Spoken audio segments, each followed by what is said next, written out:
The Puerto Rican Division Street Riots of 1966. Puerto Ricans have moved into America with full citizenship thanks to the Jones Act of 1917 to make a home for their families. The 1950s witnessed the second largest Puerto Rican migration in the United States into the city of Chicago. Settling into West Humboldt Park, the Puerto Rican community constantly faced discrimination. But the year of 1966 was a big year for the Puerto Ricans of Chicago. In 1966, a police officer shot and killed Arcelius Cruz, which caused a large crowd to form. Soon more police officers and their canines were called to the scene. In these riots, which were the first in 5 decades, the Puerto Rican people of Humboldt Park community set police cars on fire and threw bricks for 3 days. Being tired of mistreatment by the CPD, being underpaid, and forced to move due to urban renewal, they resorted to violence to finally get their voices heard. The division riot significantly changed political and economic discrimination in the Latino community because it allowed for Puerto Ricans to have a form of political voice and generated new systems for community sustainability, which aided in the political strive for the Puerto Rican community. However, true political representation and these new systems of community aid were harshly opposed by the government.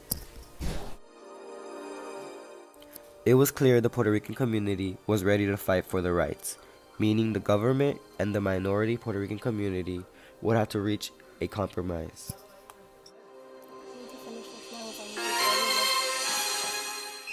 Discrimination was a reality for Puerto Ricans in Chicago.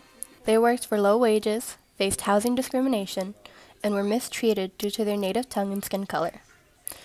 They were forced to live with these conditions for many years.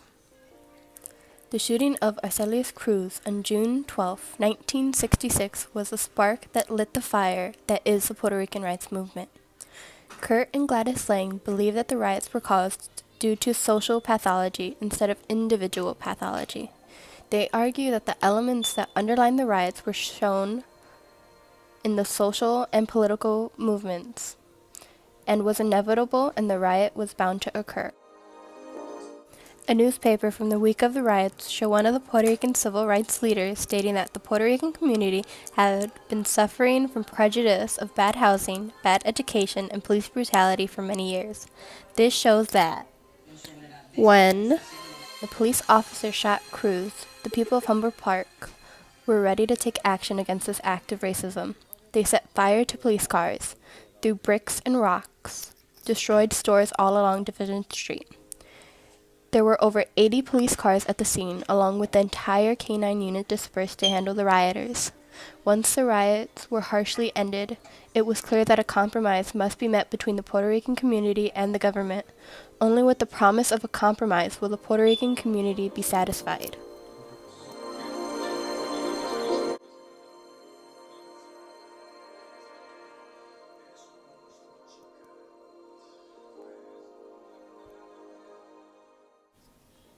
Prior to the division riots, Humboldt Park was a place of poverty, no public aid, poor education, low wages. Although there was already some community help, organizations aiming to diminish the effects of racism and poverty in the Latino community greatly increased. After the riots, organizations like SAC, LADO, and Aspira played a big role in the community building.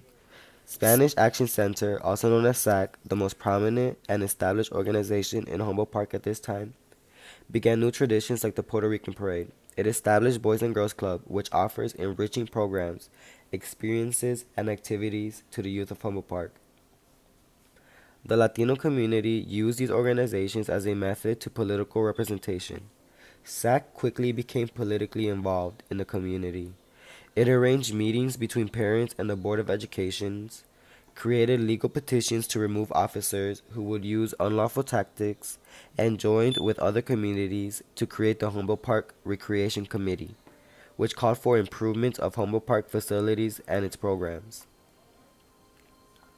Although the organization didn't always reach their goal for equality, the organizations managed to speak to officials. For example, after the riots, SAC marched to City Hall, where their founder, Juan Diaz, spoke to the mayor to find some sort of compromise. Ultimately, the riots led to the voices which the Puerto Rican community used to find compromise with the oppressors.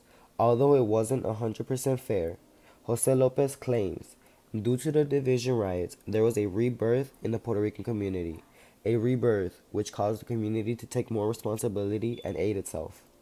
Lopez argues that the Puerto Rican culture in Humboldt Park is solidified. Not only did the riots, through its organization, solidify Humboldt Park as a Puerto Rican community, it also united the Latino community.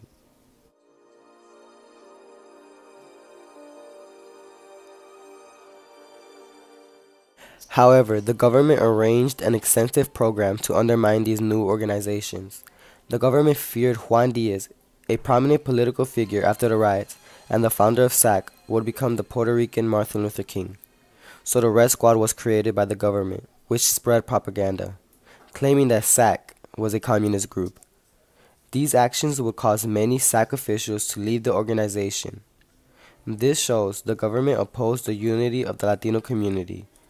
The new systems in which Latino unity and organizations were used to promote equality also received hostile treatment from the government.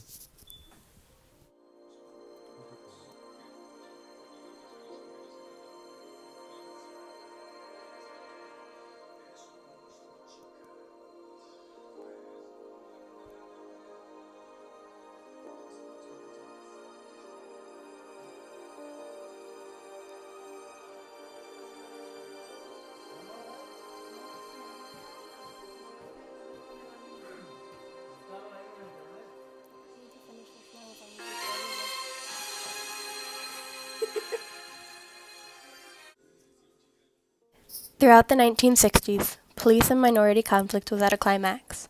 The Puerto Rican community was no exception. Puerto Ricans were constantly a victim to gentrification and police violence. In the 1960s, segregation made possible the circumstances in which Puerto Ricans suffered due to white racism, discrimination, violence, unemployment, poor education, poverty, and little political representation. These riots led to the celebration of Puerto Rican heritage in Chicago that is celebrated every year on the anniversary of the riots with the Puerto Rican Parade and Carnival. The creation of Paso Boricua, along with many murals within it, allow people to remember the struggles of the community and live proud of where they came from. The riots might give a great deal of pride to the Puerto Rican people knowing they stood up for their voice to be heard, thus solidifying the community.